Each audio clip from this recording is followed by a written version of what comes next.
Hello friends, இன்றைக்கி வந்து நான் தக்காளி சட்னி செய்ய போகிறேன். எப்படி செய்யலான்னு பார்ப்போம். அதுக்கு வந்து நான் ஒரு 4 பச்சை மிளகாய் எடுத்திருக்கேன், அதை வந்து போட்டுக்கோங்க.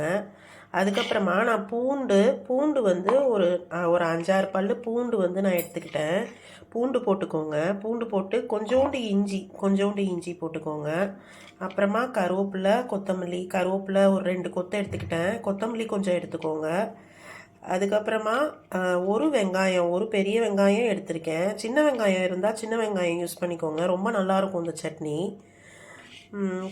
மிளகா வந்து நான் 4 மிளகா போட்டிருக்கேன் இல்லையா, நீங்கள் வேணும்னா வந்து அதில் நீங்கள் கம்மியாக கூட போட்டுக்கலாம். 4 மிளகாவுக்கு பதில் 3 மிளகா கூட போட்டுக்கலாம் நீங்கள்.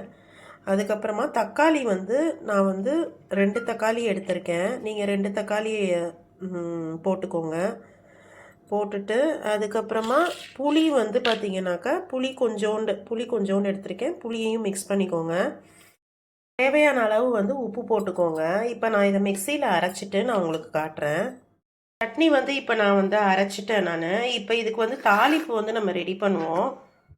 அதுக்கு வந்து நான் ஒரு ஆலக்கரண்டியில் வந்துட்டு இது நல்லெண்ணெய் வந்து ஒரு 2 ஸ்பூன் எடுத்துருக்கிறேன் நான்.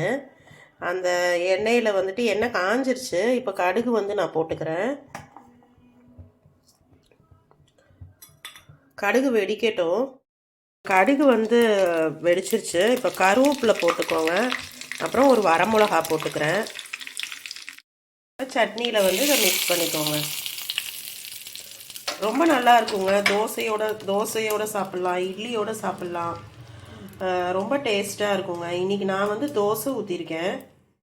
உங்களுக்கு இந்த வீடியோ பிடிச்சிருந்தா லைக் பண்ணுங்கள், கமெண்ட் பண்ணுங்கள், ஷேர் பண்ணுங்கள், சப்ஸ்கிரைப் பண்ணுங்கள். தேங்க்யூ.